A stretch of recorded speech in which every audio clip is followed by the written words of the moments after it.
semua keadaan jiwa kita, hati kita, perasaan-perasaan kita sudah lebih dulu bahkan pernah dirasakan oleh Nabi Muhammad SAW. Kalau Anda pernah gelisah, Nabi dulu pernah gelisah. Kalau Anda bahagia, Nabi juga pernah bahagia.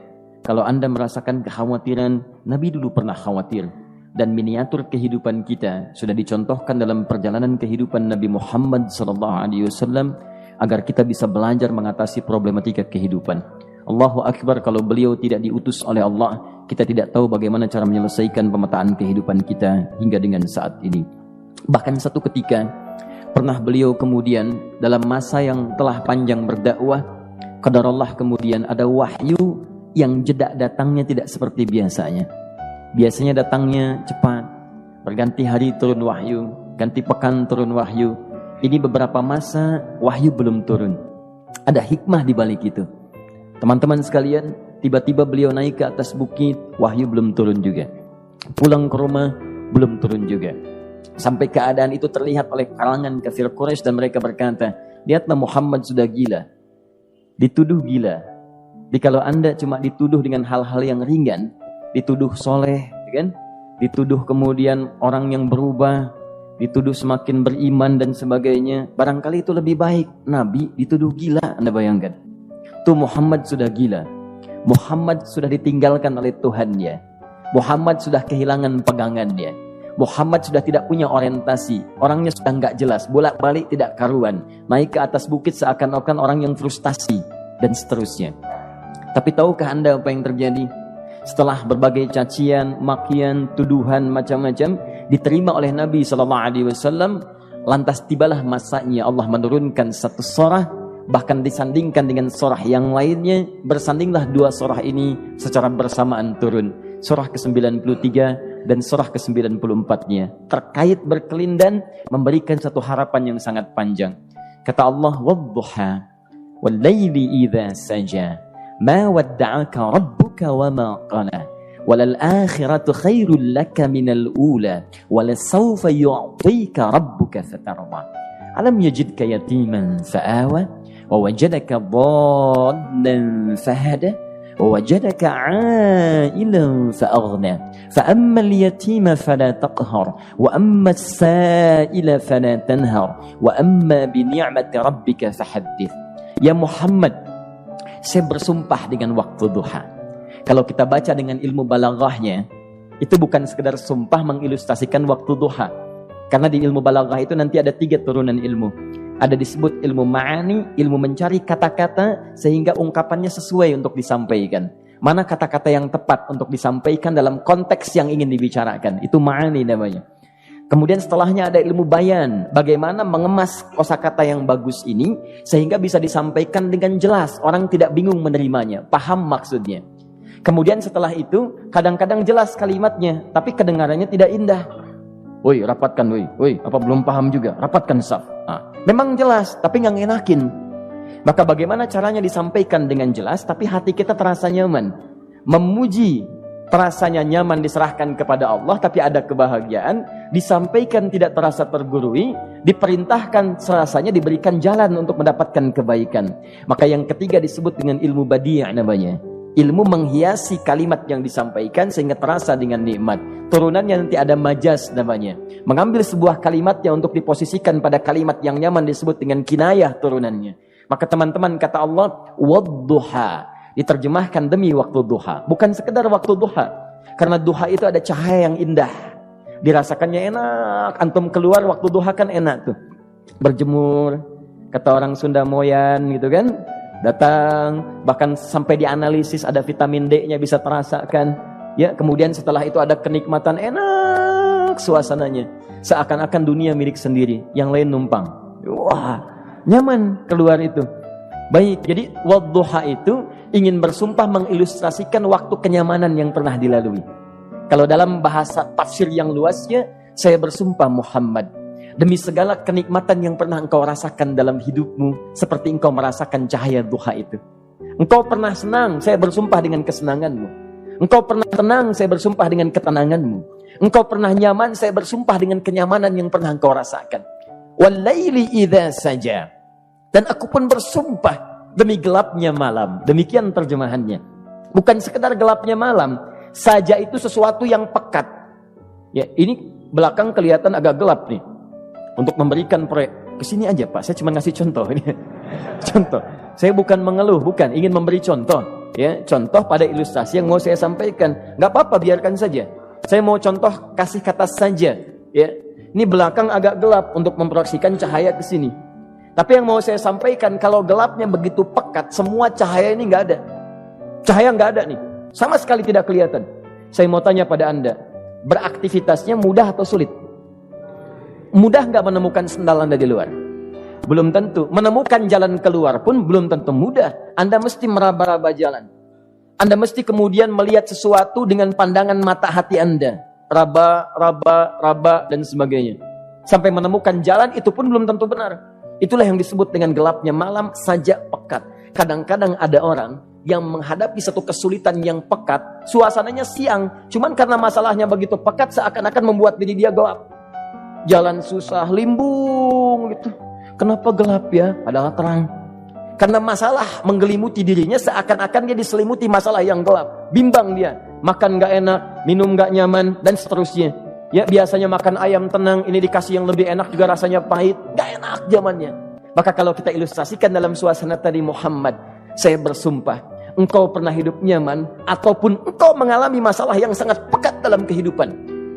Engkau alami sesuatu yang dahsyat, sampai engkau bingung, bimbang, pekat, mereka menuduhmu dengan macam-macam. Ma wadda'aka rabbuka wa ma qala. Saya pastikan kepadamu, dalam keadaan nyamanmu seperti dulu, ataupun engkau bimbang seperti sekarang, Tuhanmu tidak akan pernah meninggalkanmu ataupun menuduhmu gila.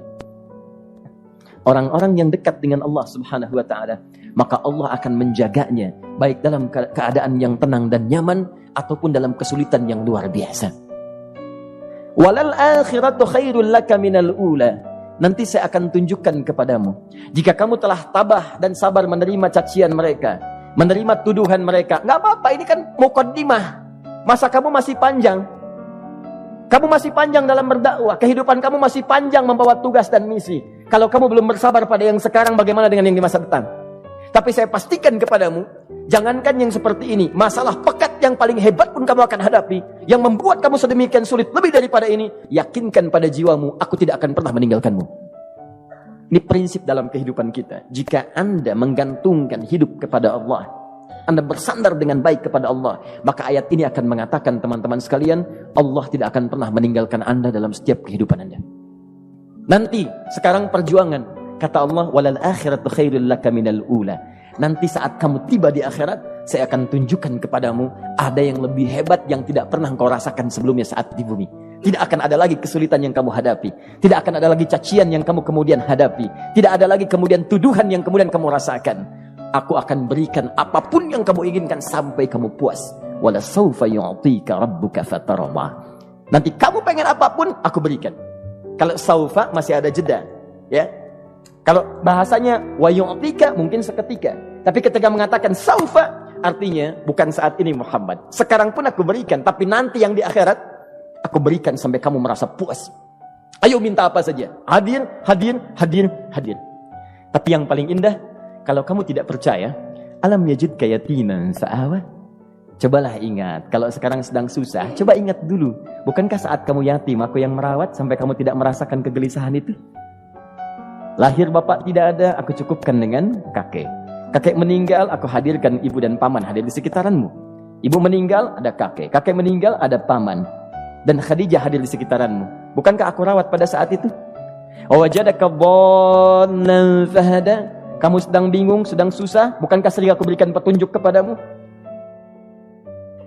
Wajadaka ailan fa'aghna. Kamu merasakan kesulitan, lahir dalam keadaan yatim, tidak ada pendukung, maka aku jadikan kaya. Bukankah saat kamu menikah dengan Khadijah, aku tambahkan lagi pendukung untuk misi dakwahmu? Ini pesan dalam Al-Quran. Kalau Anda sedang merasa susah, kalau ingin menenangkan diri, ingat-ingat yang baik-baik yang dulu.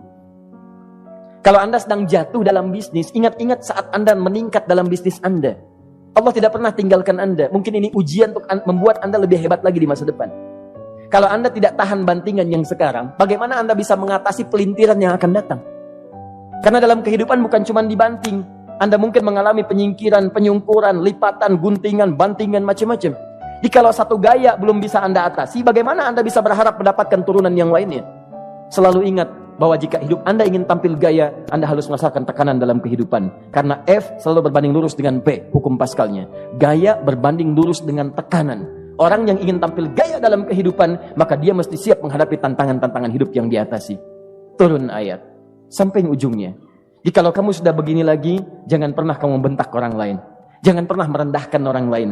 Karena Allah pun menjaga setiap hamba sepanjang ia mendekat kepadamu. Setelah itulah turun kemudian surah Al-Insyirah. Alam nashrah lakas sadra. Antum kenal Nabi Musa?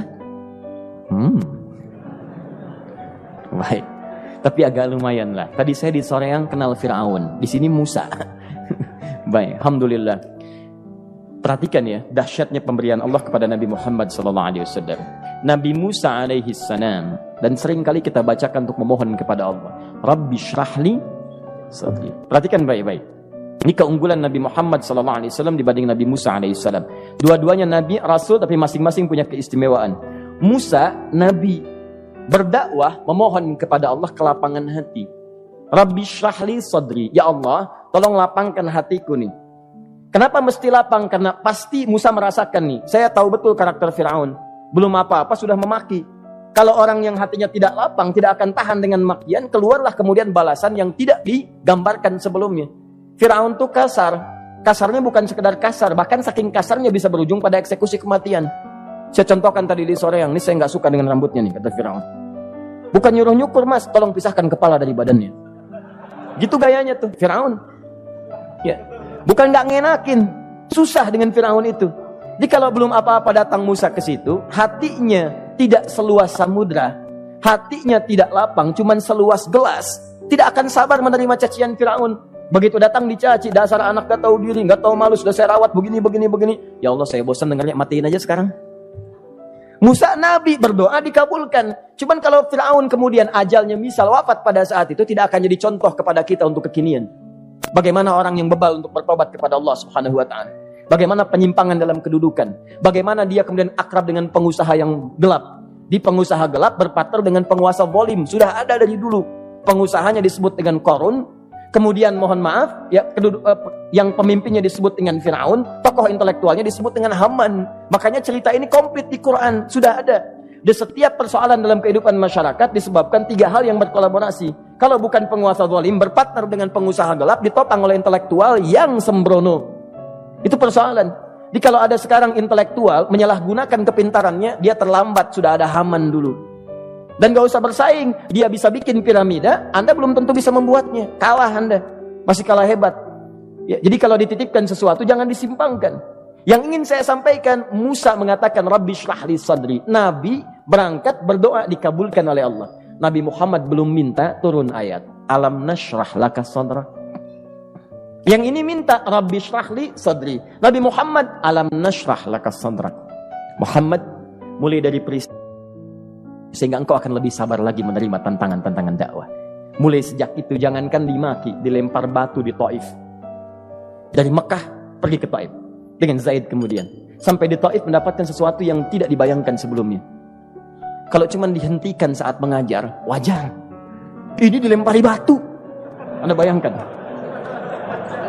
Bisa kebayang nggak? Lempari batu tuh. Dilempar. Zaid jadi tameng, berdarah-darah, kemudian mundur. Mundur, beristirahat di bawah tepian pohon. Begitu beristirahat, datang malaikat penjaga dua gunung. Turun malaikat dengan kesal mengatakan, Ya Rasulullah, mud yadaika ilas sama. Ya Rasulullah, angkat tanganmu ke langit, minta kepada Allah, aku angkat dua bukit di Taif, aku himpit keduanya mereka. Aku himpit penduduk Taif dengan dua bukit itu. Apa jawab Nabi? Karena sudah mendapatkan kelapangan, ketenangan, belajar dari peristiwa-peristiwa tadi, indah jawabannya. Lah, katanya, tolong jangan lakukan. Innahum qaumun la ya'lamun. Mereka belum paham saja. Mereka belum mengerti. Tolong jangan lakukan. Aku bermohon kepada Allah. Boleh jadi nanti di masa depan akan ada hamba-hamba terbaik yang lahir dari bumi Taif ini. Kemudian beliau berkata, Rabbi, ila man takilluni, a ila qaribin yu'limuni, am ila ba'idin yu'dhini, fa ana radin ma lam taghdab ilayya. Ya Allah, kemana lagi engkau akan utus aku untuk berdakwah setelah peristiwa ini? Apakah tempatnya lebih dekat aku jangkau sekarang, tapi di situ aku akan disakiti lagi? Ataukah jaraknya masih jauh, tapi di tempat itu aku akan dizalimi lagi? Aku ridha ya Allah dengan itu semua, asalkan engkau tidak marah kepadaku. Asalkan engkau tidak marah kepadaku. La haula wala quwata illa billahil aliyil azim. Begitu kelapangan itu muncul, ridha dengan ketetapan dan siap, tabah, kuat, hadir dalam jiwanya. Tiba-tiba turun undangan, tunaikan Isra dan Mi'raj. Diangkat statusnya, naik mendekat kepada Allah Subhanahu wa taala. Dihilangkan bebannya, wa wada'na anka wizrak alladzi anqadha dhahrak. Itu hikmah, teman-teman. Barangkali kalau antum saat ini datang ke masjid ini untuk kajian, sedang bawa beban, ada kesulitan, penuh dengan macam-macam, barangkali dibacakan surat Ad-Duha tadi untuk memberikan harapan kepada Anda. Ini bukan PHP, karena ini bukan masalah urusan manusia. Ini adalah janji yang tidak akan pernah diingkari. Innallaha la